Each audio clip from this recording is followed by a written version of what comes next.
Nosso tema tem sido verdadeiros cristãos autênticos, e nós temos sido ensinados sobre algumas marcas dessa autenticidade, sobre as marcas dessa veracidade. E minha pergunta para você nessa noite é: você nasceu de novo? Você tem convicção de que você passou pelo processo do novo nascimento? É necessário nós pontuarmos isso, e parece que é um assunto, é uma temática muito fácil, porque o novo nascimento, ele tem que iniciar em algum momento da nossa vida, e por isso no ingresso que você, quando quer se transferir, ou quer se congregar nessa igreja, na folha de membros, numa folha você tem que falar do seu testemunho pessoal, ou seja, partimos do pressuposto que todo crente, ele tem um antes e um depois. E você tem que ser capaz de falar quem eu era antes e o que é que eu me tornei depois de Cristo. Hoje, cabe falar então sobre essa temática, novo nascimento. E você precisa então responder essa pergunta. E como resposta a essa pergunta, eu gostaria de propor uma frase que diz: se você não sabe de onde você foi tirado, jamais entenderá o lugar que pela graça foi colocado. Se você não sabe de onde foi tirado, jamais entenderá o lugar que pela graça foi colocado. Antes de falar sobre o que é o novo nascimento, é necessário falar o que não é novo nascimento. Novo nascimento não é você superar um momento difícil da sua vida, ou mesmo você teve um acidente, como eu tive em 2010, na frente da igreja, veio uma bala perdida. Eu nunca acho nada na vida, eu achei uma bala perdida no meu peito, que varou o peito, varou o pulmão, e quase eu era a história, e já estaria na glória se não fosse pela graça do Senhor. E algumas pessoas chegavam e diziam: pastor, você nasceu de novo. Eu falei: não, eu só passei por um processo difícil de uma bala, mas eu não nasci de novo. Nascer de novo também não é você crer em Jesus como Senhor apenas, como o poderoso, como o homem que faz milagres, mas não ter um relacionamento com Ele. Ter a teoria de Jesus não te diz que você nasceu de novo. Nascer de novo também não quer dizer uma pessoa que faz sinais e maravilhas, que expulsa demônios, que faz milagres, que faz curas. Isso não representa um novo nascimento, porque algumas pessoas, apesar de estarem na igreja, não estão em Cristo.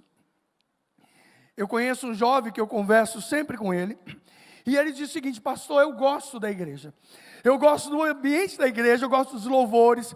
Como eu acho legal ver os crentes cantando, porque crente, ele sabe de muita música, e tudo que eles vão cantando, e eu gosto muito daquele ambiente, eu gosto da liturgia, eu gosto da ordem, eu gosto do jeito que os irmãos se tratam.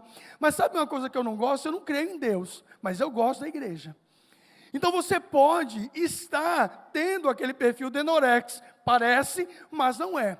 Então o novo nascimento não é ter um jeito de crente, mas é ter um processo que começa com Jesus entrando na vida e transformando a nossa mente, coração e, consequentemente, o nosso comportamento. Recentemente, o pastor Naamã nos ensinou sobre essa temática do novo nascimento, e ele usou para isso o texto de João capítulo 3, quando Jesus ele tem uma conversa com Nicodemos, e ali nós podemos aprender que, e eu sei que você com certeza sabe disso, que novo nascimento não garante, você não garante novo nascimento porque você é religioso. Nicodemos era religioso, e mesmo assim ele não sabia a respeito da religião que liga a Deus. Ele era um homem de moral elevadíssima, e isso também não quer dizer porque você tem uma moral muito elevada, você não faz isso ou aquilo, você tem uma ética pessoal que é até admirável. Isso não te dá direito ao novo nascimento. Dinheiro também não traz, porque Nicodemos também era um homem rico, era um fariseu, era um líder religioso. Isso não dá direito ninguém ao novo nascimento. E Jesus, ele olha para Nicodemos, e isso nós aprendemos, ele diz: é necessário, Nicodemos, você nascer de novo. E 3 coisas naquela pregação foram pontuadas aqui, como a necessidade. O novo nascimento é necessário para você ingressar no reino de Deus. Se você não nascer de novo, você não pode viver o reino de Deus. Você pode viver o reino da igreja, mas o reino de Deus não. O novo nascimento também inicia aquela purificação e a habitação do Espírito, contrariando também o texto, que não é um texto de batismo. Quando Jesus fala, você tem que nascer da água e do Espírito. Falar de água é falar da purificação no interior. E a entrada do Espírito também contraria a ideia neopentecostal de um batismo que vem depois. Ou seja, você se converte e depois você é cheio do Espírito e começa a falar em novas línguas. Na verdade, quando eu nasço de novo, na perspectiva neotestamentária, eu entro no reino e eu sou habitado pelo Espírito e sou purificado. E por isso que Paulo nos diz que nós somos declarados justos pela justificação do Senhor Jesus. E uma terceira realidade que nós aprendemos também naquele momento é que quando eu me aproprio da purificação e do perdão dos pecados, eu começo a participar não numa vida futura, mas o reino começa aqui e agora. Então, falar sobre novo nascimento é falar sobre algo necessário. Novo nascimento não é acessório. Você não vai para o céu se você tiver ou não um novo nascimento. Você só irá para o céu se você nascer de novo, da água e do Espírito. Então, se nós temos uma vida nova, que se chama regenerada, transformada, uma vida que é marcada pela entrada do Espírito dentro de nós, é possível também que você viveu a vida, que não é regenerada, degenerada, uma vida antes de Cristo. E aí é que eu gostaria de trazer o texto de Efésios capítulo 2, a partir do verso 1, que fala que um crente verdadeiro, um crente autêntico, ele precisa entender aquilo que ele era, para saber onde ele está. Porque se você não sabe de onde você foi tirado, jamais você pode ser de fato um verdadeiro cristão, um cristão autêntico. Então, por favor, abram comigo em Efésios capítulo 2. Diz o texto: e ele vos deu vida, estando vós mortos nos vossos delitos e pecados, nos quais andaste outrora, segundo o curso deste mundo, segundo o príncipe da potestade do ar, e do espírito que agora atua nos filhos da desobediência, entre os quais também nós, todos nós, andamos outrora, segundo as inclinações da nossa carne, fazendo a vontade da carne e dos pensamentos, e éramos por natureza filhos da ira, como também os demais. Mas Deus, sendo rico em misericórdia, por causa do grande amor com que nos amou, estando nós mortos em nossos delitos, nos deu vida juntamente com Cristo, pela graça sois salvos. Quando nós lemos aqui o texto, a frase que nos salta é: vocês estavam mortos em vossos delitos e pecados. E Paulo, ele trata sobre isso, porque ele sabe que no seu auditório existem pessoas que nasceram de novo e pessoas que ainda não nasceram de novo. E mais uma vez é importante você entender, não é a sua permanência na igreja, não é um cargo, não é um ato que te torna um novo nascido em Cristo. Tem um amigo meu que é pastor, e durante muito tempo ele foi pastor e também professor no seminário que eu estudei. E um dia ele pregando sobre salvação e sobre novo nascimento, ele fez o apelo, e quem veio à frente? Ele mesmo. Ele foi resposta à pregação dele. Ele nunca tinha entendido o que era nascer de novo, o que é ser uma pessoa morta em nossos delitos e pecados. E a palavra no original aqui grego para morte é nécros. E esse nécros nos leva a várias outras palavras que nós conhecemos no português, né? Quem nunca foi, ou talvez quem já foi num necrotério, né? Não é um lugar bom de se frequentar, mas em algum momento você vai. Pastores normalmente vão em necrotério, né? Eu já fui em vários necrotérios, e a gente tem um certo medo do morto, porque é um corpo, e um morto não faz mais nada. Tem gente que tem medo de ir no cemitério, porque não, vai lá que tem alma penada. A única alma penada é a sua sombra, que está atrás de você, meu amado. As pessoas têm medo, mas por outro lado, alguns que têm muito medo, outros têm uma aproximação mórbida, que é a necrofilia, ou seja, tem ser humano que tem prazer na outra pessoa que está morta. É um prazer mórbido. E ainda tem a necromancia. E eu não sei quantos de vocês já fizeram isso, porque eu, quando era jovenzinho, adolescentezinho, eu brinquei muito daquelas brincadeiras sem graça. Hoje eu sei que é sem graça. Que é de você pegar a moeda, colocar uns números no chão, também o alfabeto, e aí você faz algumas rezas, e aí você pergunta, tem espírito presente? E a moeda começa a andar sozinha, e diz sim, e anda sozinha mesmo. E a gente começa a acreditar que a gente está falando com o morto. Tem pessoas que fazem do copo, né? Isso é espiritismo, né? Mas a gente, naquela incredulidade, acha que eu estou falando com o morto. E o morto sabe do meu futuro. Então a necromancia é o desejo que o morto fale algo para o vivo. E qual era a grande pergunta que eu fazia naquele momento, morrendo de medo? Porque você morre de medo, mas você faz, né? Qual era a grande pergunta? Duas. A primeira pergunta era, eu vou passar no final do ano? Eu vivia desesperado, como todo adolescente, a gente tem um medo desesperado da mãe. E como eu já falei para vocês, a minha mãe não só batia muito, mas a minha mãe batia, pegava o cinto, dizia, cheira o cinto, né? E não pula, porque se frevar, vai apanhar mais ainda. Né? Então eu dizia bem, eu prefiro ver a morte do que ver minha mãe no final do ano. Difícil, mas eu perguntava, e aí, eu vou passar, porque eu queria ver, era melhor falar com o morto do que morrer no final do ano. Uma outra coisa que eu perguntava também é, eu vou casar? Já vivia desesperado, né? Como não era tão bonito, destituído de uma beleza, eu dizia, será que alguma louca vai gostar de mim? Aí Deus me deu a minha esposa, que acabou de cantar aqui, sempre tem uma louca para você. Né? E a morte não sabia o que dizia, mas eu ia atrás. O fato é, a morte é algo que não está longe da gente. A gente ou às vezes tem medo dela e se afasta, ou a gente começa de um desejo mórbido de amar o morto, ou mesmo de perguntar para o morto coisa para os vivos. E Paulo também, ele não deixa a realidade da morte longe da gente e diz, olha, para que você como um cristão autêntico, verdadeiro, você precisa entender que você tem um passado, e quando você sabe que você tem um passado, que o estado de morte, que significa o quê? A morte espiritual, significa que nós somos deficientes, obtusos, ou seja, incapazes, ignorantes, de chegar a Deus.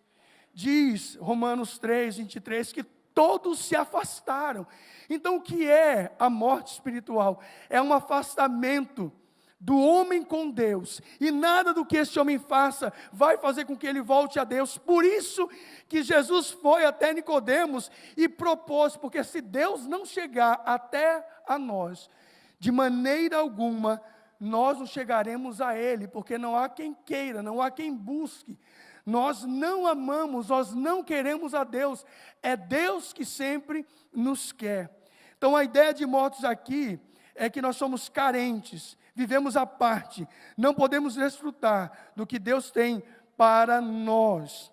Para que haja um novo nascimento, para que acontecesse um novo nascimento em mim e você, tem que haver uma ação poderosa e unilateral. Diz a Bíblia, o Senhor Jesus, Ele vos deu vida. É necessário nascer de novo.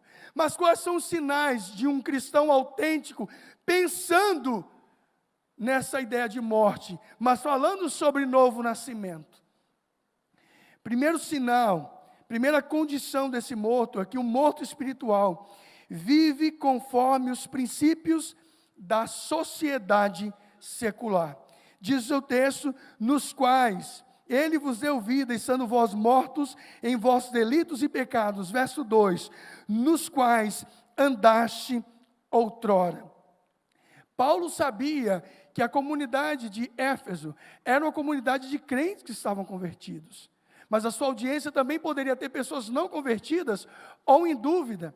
E ele não está aqui preocupado e não está falando aqui sobre uma vida biológica, mas sim sobre essa vida espiritual. E existe uma forma que esses mortos espirituais andam, conforme você também andava outrora.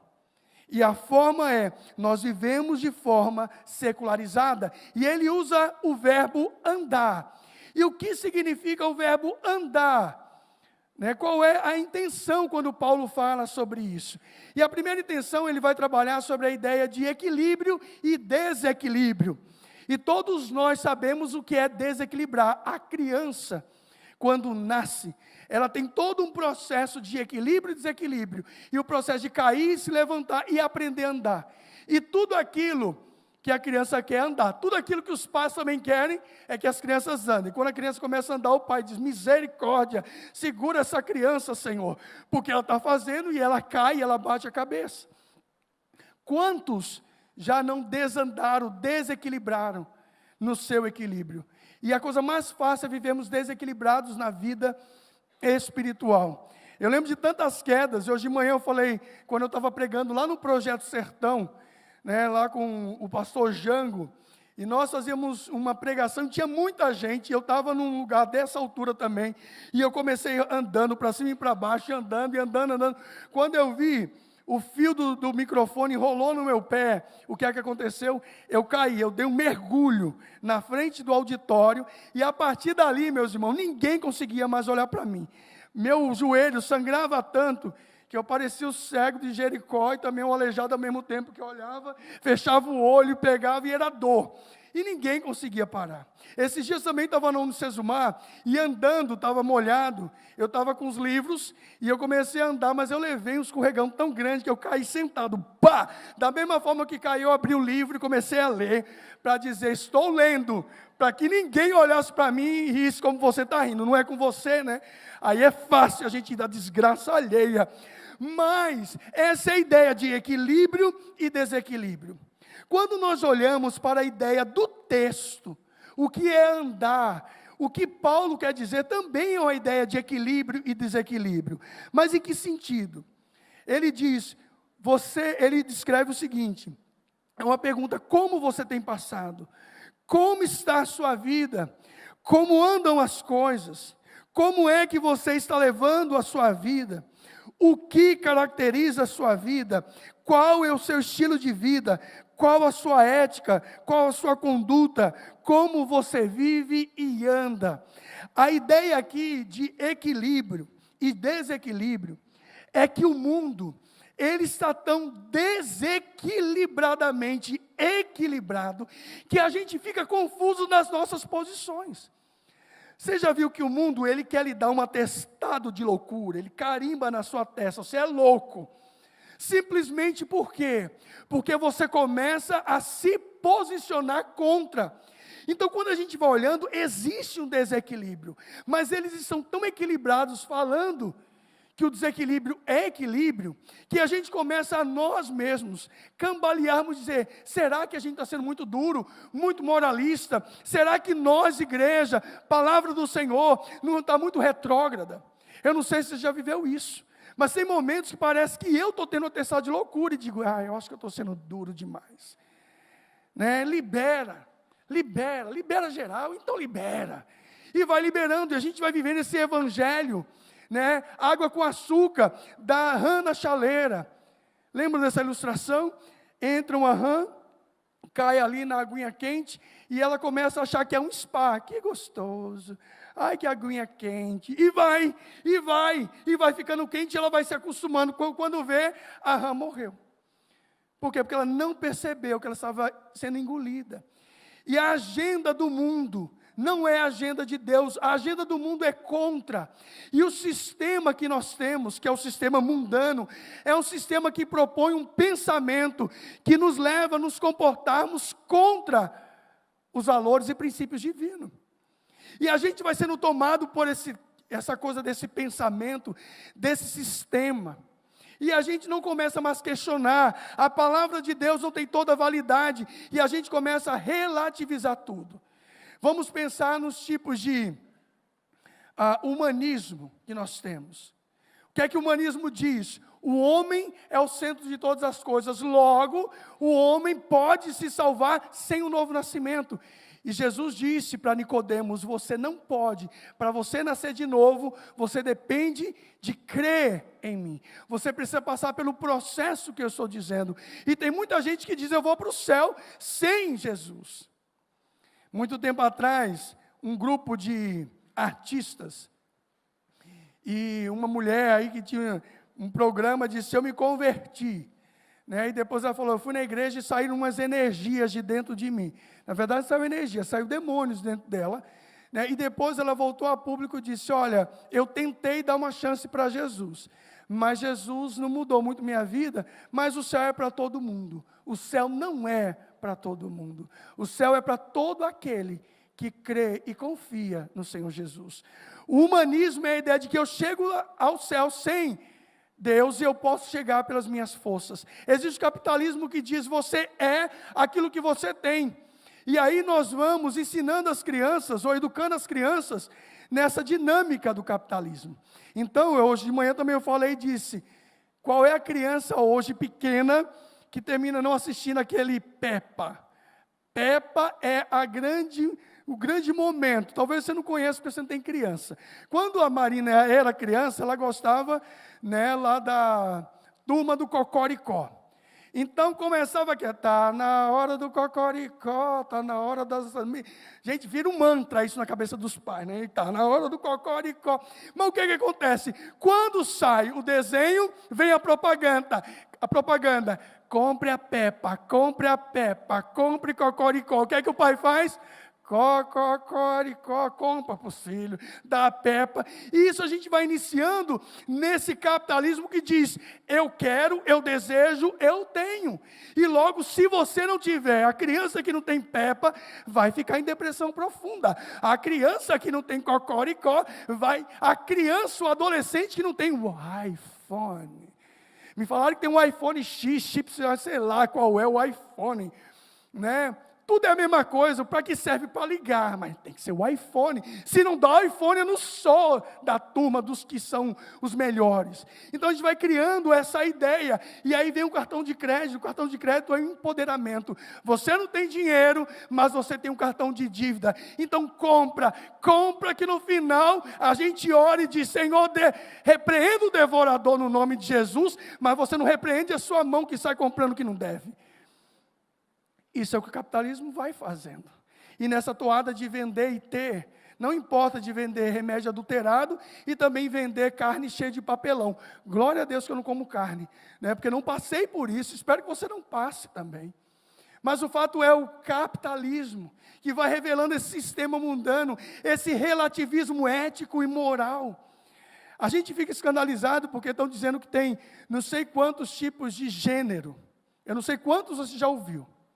Meus amados, foi catalogado 60 tipos diferentes de gênero. É gênero para não acabar mais. Né? Eu agora começo até a acreditar mesmo em ET, que é outro gênero, daqui a pouco vai ter. Porque é tanta coisa e a gente vai achando que isso é normal, é tranquilo, porque aí a igreja começa a entrar no desequilíbrio equilibrado do mundo. E aquele que é salvo, que nasceu de novo, que ama o Senhor Jesus, não vive nesse sistema mundano, nessa vida, mas diz: aqueles que nasceram de novo, nasceram da água e do Espírito, nasceram e têm prazer na lei do Senhor, e mesmo que o mundo seja contra eles, sabe que Jesus está ao seu favor, porque se perseguiram a Jesus, perseguirão também a nós. O morto, ele vive segundo a influência desse sistema mundano. E se você começar a perceber, você vai ver que esse sistema está dentro da sua casa, está na escola, está nos nossos relacionamentos. E o crente, aquele que nasceu de novo, ele precisa entender que está no mundo, mas não vive debaixo desse sistema, porque o novo sistema espiritual entrou, se alojou, tomou posse dele. Eu fico preocupadíssimo com essa onda do selfie. É selfie para tudo.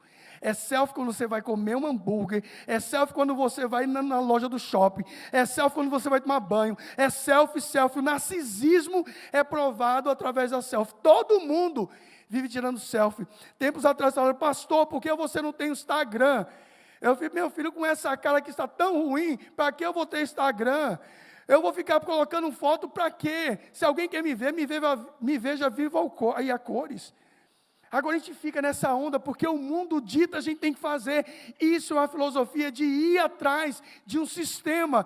E o que Jesus diz? Vem atrás do meu sistema. Uma outra característica é que o morto vive debaixo da influência dos poderes invisíveis. Diz o texto. Verso 3, entre os quais todos nós, aliás, verso 2, nos quais andaste outrora, segundo o curso deste mundo, o sistema, segundo o príncipe da potestade do ar, do espírito que agora atua nos filhos da desobediência. Meus amados, o que é que Paulo está dizendo? Que outrora aqueles que não nasceram em Cristo vivem assim. Aqueles que nasceram em Cristo têm uma outra realidade. Mas aqui a palavra que ele diz existe um espírito, existe um príncipe, existe um governador, existe uma legião organizada, que vive de encontro, guerreando contra a humanidade. E diz que aqueles filhos da desobediência estão debaixo dessa influência. Que influência? Qual é o nome dessa influência? Desse chefe, desse governo? O nome dele é o diabo. Pastor, você está me dizendo que todo mundo vive possuído? Não, eu estou dizendo que existem dois tipos de influência que o mundo sofre. Uma influência ativa e uma influência passiva. Uma influência direta e uma influência indireta. A ativa é quando as pessoas, de livre e espontânea vontade, racionalmente, elas fazem um pacto com o maligno. Quando a minha família era assim, minha avó, minha bisavó, vivia fazendo essas relações e vivia debaixo de uma maldição. Declaradamente, o que é que acontecia? Havia uma vida oprimida, possuída, desesperada.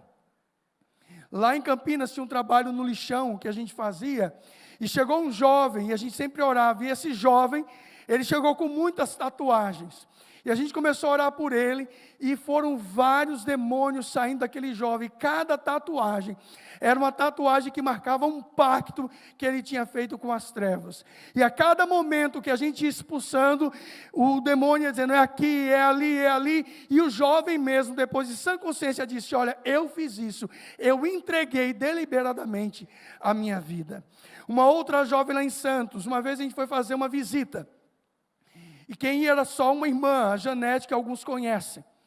E quando a Janete estava indo, ela falou, pastor, eu acho que você precisa ir comigo. E eu fui com ela. Quando eu cheguei na casa, a visita era para a Janete ia sozinha. Quando nós chegamos lá, tinha 3 xícaras na mesa, e tudo montado para 3 pessoas. A menina olhou para mim e falou, eu já estava esperando você, eu sabia que você ia vir. Eu falei, bem, já que você sabia que eu ia vir, então já vamos começar a orar. Não vamos orar não, vamos orar. Vocês já sabem da situação que aconteceu. Toda a casa dessa menina era entregue, era cheia de patuá, cheia de pactos espirituais. Essa é uma declaração ativa. Eu quero uma relação com o príncipe, com o chefe, com o governador deste mundo. Mas existe também uma forma sutil, indireta, passiva, onde a influência satânica vai entrando e Deus, em sua infinita graça, Ele nos tira das trevas para a sua maravilhosa luz. Mas antes de acontecer isso, você também vivia debaixo dessa influência. Uma influência sutil, que estabelece através de crenças, de mentiras, que a Bíblia é contrária, mas que as pessoas se levantam como se fosse verdade. O mundo não é um sistema acéfalo. O mundo é um sistema que tem um cabeça, e o cabeça se chama diabo e os seus seguidores. E ele atua de forma sutil, criando essas crenças, essas religiões. Tem uma pessoa que está dando uma palestra em São Paulo, se você quiser ir assistir, é bem interessante o tema. Diz o seguinte, a colonização extraterrestre em andamento no planeta Terra. De novo, a colonização extraterrestre em andamento no planeta Terra. Quando a gente olha para isso, é um cara que acredita, né, que existe extraterrestre, que está esperando. Na verdade, eu fiquei sabendo que ele separou, porque a esposa não aguentava mais, que tinha tanta comida podre dentro de casa. Por quê? Ele acreditando que o extraterrestre ia chegar agora, ele começou a estocar comida, porque ia levar a pessoa com as comidas terrestres, né? Já que essa terrestre devia ter a comida de fora, mas ele foi separando e ficou tudo podre. Agora, esse homem aqui, ele é um homem que viveu na igreja, a família toda era crente, tocou no louvor da igreja, e hoje ele não acredita em Cristo, mas acredita em extraterrestre. O que é isso? Senão uma influência satânica do chefe, do governador, do líder, que manipula e influencia aos nossos pensamentos, bem como o nosso próprio comportamento. Mas aqueles que nasceram em Jesus, que tiveram o processo do novo nascimento, o que é que Cristo fez? E é por isso que você não precisa temer isso. Alguns crentes, quando entram para a vida cristã, ficam com muito medo ainda. E o que Jesus faz diz, maior é o que está em nós do que o que está no mundo. E Ele nos transportou, nos tirou do reino das trevas e nos colocou no reino da luz do Filho do seu amor. As pessoas que nasceram de novo, sabem que viveram isso, que tinham toda a influência, e que o mal, de alguma forma, lhe dominava. Mas em Cristo, nesse novo nascimento, eu não vivo mais debaixo dessa influência. O mundo tem um sistema que nos leva a pensar e nos comportarmos como eles. E quando nos comportamos de forma diferente, nós somos os desequilibrados. Mas Paulo fala, eles andam daquela forma. E a forma desequilibrada é muito equilibrada. Por quê? Porque mesmo eles falando tudo de forma contrária, eles falam sempre a mesma coisa. O mundo tem esse sistema. O diabo é a cabeça desse sistema. Mas por final, o morto vive conforme a inclinação da própria carne. Paulo diz, aquilo que eu quero, isso não faço, e aquilo que eu faço, isso eu não quero. Miserável homem que sou, quem me livrará do corpo desta morte? E aí o texto diz o seguinte, entre os quais, verso 3, também todos nós andamos outrora, segundo as inclinações da nossa carne. A carne aqui é aquela incapacidade de nós obedecermos de forma voluntária à vontade de Deus, os propósitos de Deus. Diz Jeremias 17 que o coração é enganoso e desesperadamente corrupto. Ninguém pode conhecer o seu próprio coração. Meus amados, eu não sei quanto a vocês, mas quando eu vou vendo esses noticiários sobre a morte do Bernardo, aquela criança de 7 anos, e que o pai e a madrasta mataram aquela criança. Quando você vê aquele caso daquela mulher que foi espancada pelo marido e depois jogada da sacada do prédio, eu não sei o que é que dentro de você passa. Eu não sei se você, como um crente fiel, autêntico e verdadeiro, diz, Senhor, tem misericórdia dessa madrasta, ela está falando a verdade, livra ela desse mal, né? Senhor, esse pai do Bernardo, ele não fez isso, né? Quando vê esse homem que bateu, você tem misericórdia. Eu não sei se você pensa isso, eu não consigo agir assim. O meu coração é um coração de justiça, coloca mesmo na cadeia, essa mulher não pode ver viva, como é que pode, é um monstro. É isso que passa muitas vezes pela minha cabeça. E eu não sei qual é o seu tipo de pecado, mas o meu, muitas vezes, é essa ira. Porque nós não somos neutros diante do pecado do outro. Nós também brotamos em pecado. Porque o nosso coração é um útero de pecado. Diz Paulo em Gálatas, que uns têm pecado com a ira, outros têm pecado com a cobiça, outros com a lascívia, outros com a prostituição, enfim, cada um de nós manifesta o seu próprio pecado. Se nós fôssemos deixados sozinhos, o que é que nós faríamos? Quando você tem liberdade para fazer qualquer coisa, o que é que você faz? Você vai adorar a Deus ou normalmente você peca? Skinner, ele fala o seguinte, Skinner é um psicólogo, ele é pai da área comportamental, ele diz que, ele escreveu sobre a utopia da liberdade, ou seja, o homem não é livre. Freud também diz, o homem não é livre porque ele está fixado durante todo o seu curso de vida em alguma fase do seu desenvolvimento. Então o homem também não é livre. Mas eles apenas corroboram a ideia que Jesus já tinha dito. Ninguém é livre porque o pecado habita em nós. E por mais que eu queira fazer algo bom, eu não consigo fazer. Nós não somos livres de fato. Mas Jesus diz, conhecereis a verdade, e a verdade vos libertará.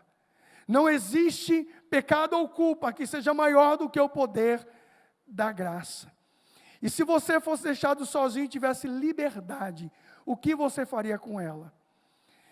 Aconteceu recentemente que a polícia saiu do Espírito Santo e o povo foi deixado na liberdade. O que aconteceu? Quebraram tudo, saquearam loja, levaram tudo. Só ladrão? Não. Todo tipo de gente. Em Natal teve uma rebelião dentro de um presídio e algumas gangues começaram a lutar um contra elas. E tinha um grupo de crentes que não se aliou a nenhuma dessas gangues. O que é que aconteceu? Mesmo aqueles crentes não sendo maus, não cometendo nenhum tipo de problema ali dentro, eles só não foram decapitados, mas todos foram mortos. Porque a liberdade é sempre para o mal. Ah, mas isso acontece em Natal, isso acontece no Espírito Santo, isso acontece no Brasil, que é terceiro mundo. Em 1977, em Nova York, houve um blackout geral. E sabe quem saiu quebrando todas as lojas para roubar e saquear? Foram os granfinos, as madames. Porque a condição do coração não é uma condição social, é uma condição de ser humano. E se Deus deixar você, a sua própria sorte, a sua liberdade vai levar à condenação. É por isso que em Cristo, com o novo nascimento, temos uma nova disposição, temos um poder para dizer não ao pecado. O crente hoje, ele peca em alguns tipos de pecados, porque ele quer pecar. Existem pecados voluntários, mas aquele que nasceu de novo, ele peca muitas vezes porque ele deseja, porque existe uma nova ordem. Existe uma purificação, existe um poder dentro de você, chamado do Espírito Santo, que habita em você e te transformou. Então o meu problema não é ficar escandalizado com o pecado do mundo. Eu fico escandalizado com o escândalo dos crentes por causa do escândalo do mundo. Porque é natural que o mundo proceda assim.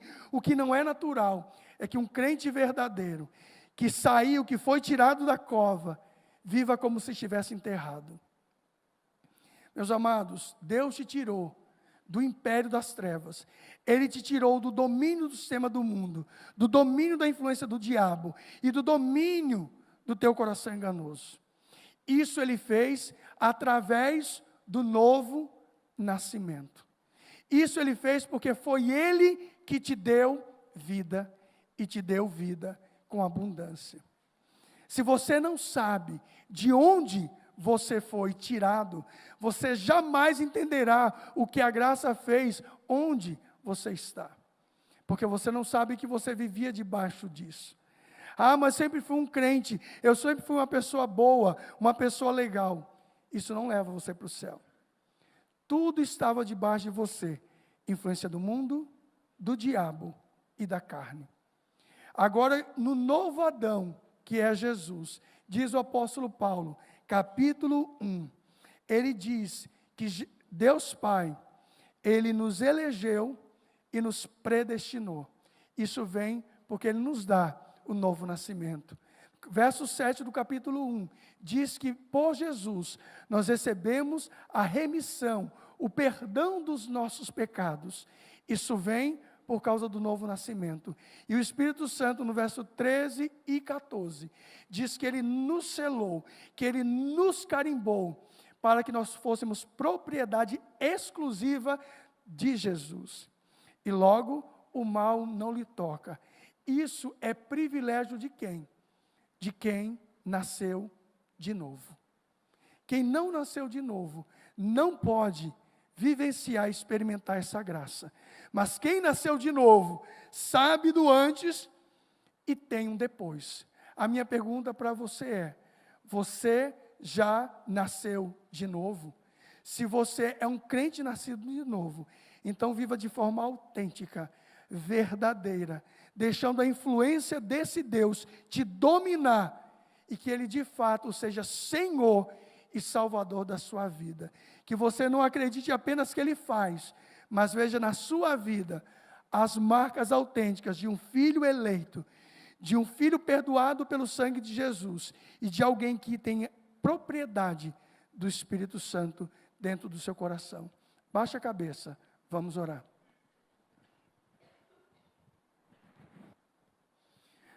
Pai, obrigado.